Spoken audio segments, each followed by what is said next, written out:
Ask Elizabeth.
Are you sure it's true?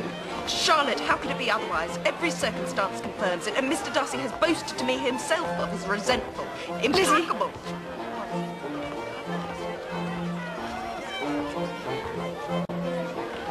If you're not otherwise engaged, would you do me the honour of dancing the next of me, Miss Bennet? Why, I had not... Thank you, yes. Why could I not think of an excuse? Hateful man. I promised myself I would never dance with him. He pays you a great compliment in singling you out, Lizzie. Think what you're doing. You'd be a simpleton indeed if you let your fancy for Wickham lead you to slight a man of 10 times his consequence.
Have some conversation, Mr. Darcy.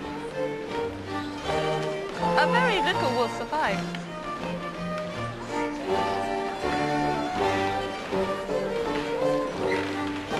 You should say something about the dance, perhaps.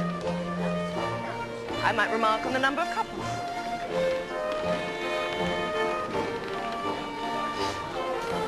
You talk by rule, then, when you're dancing? Yes, sometimes it is best. Then we may enjoy the advantage of saying as little as possible.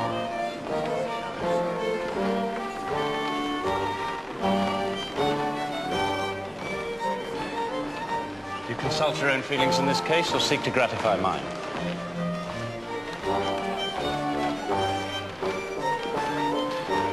Both, I imagine.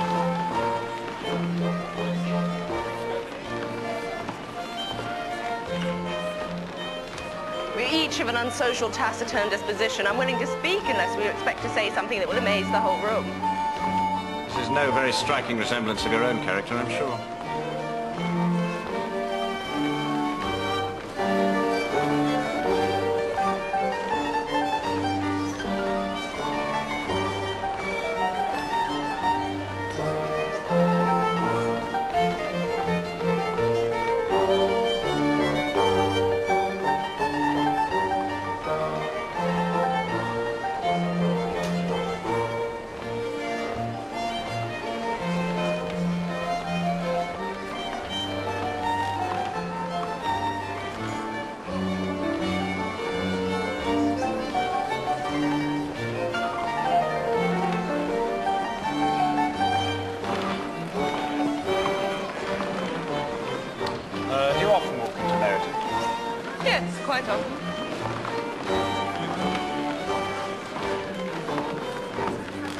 the other day we've just been forming a new acquaintance.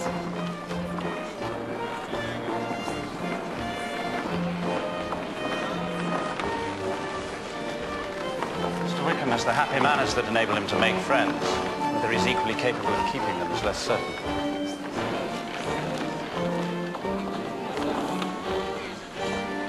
He's been unlucky as to lose your friendship in a way he's likely to suffer from all his life.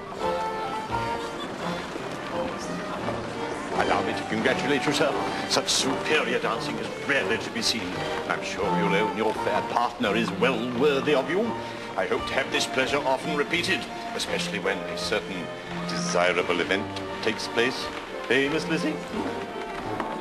What congratulations will then flow in? Sir, I think... Nay, I understand. I'll not detain you one moment longer from your bewitching partner, sir. A pleasure, sir. Capital, capital.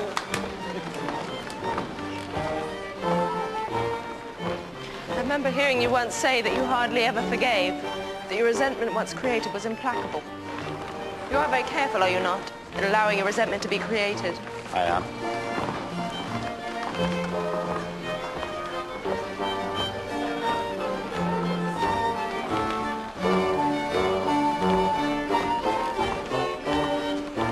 And never allow yourself to be blinded by prejudice? I hope not. May I ask to what these questions tend? Merely to the illustration of your character. I'm trying to make it out. And what is your success? I do not get on at all.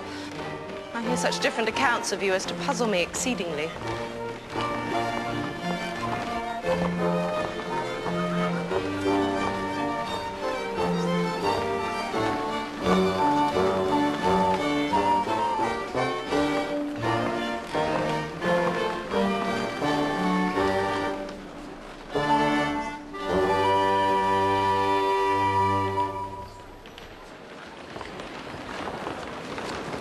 I wish, Miss Bennet, that you would not attempt to sketch my character at the present moment. I fear the performance would reflect no credit on either of us. And if I don't take your likeness now, I may never have another opportunity. I would by no means suspend any pleasure of yours.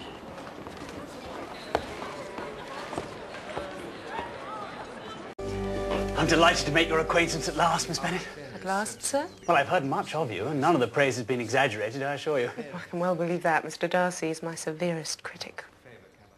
I hope we shall see you frequently at Rosings while we're there.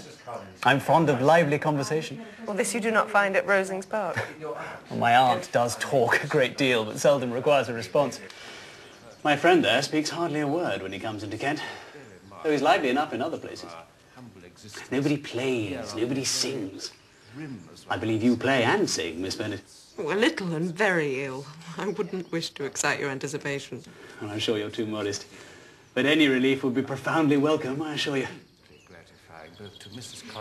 Can you tell me why Mr. Darcy keeps staring at me? What do you think offends him? She so benevolently presides.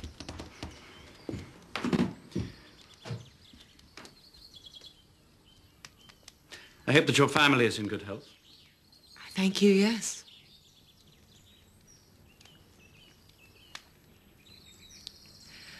My sister has been in town these 3 months. Have you never happened to see her?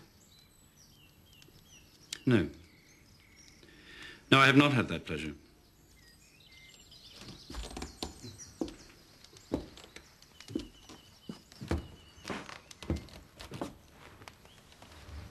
Mr. Darcy, now you see you're not the best of friends. Oh, I'm very surprised to hear that. Why should you be? I always believe in first impressions, and his good opinion once lost is lost forever. So you see it as a hopeless case, is it not, Colonel Fitzwilliam?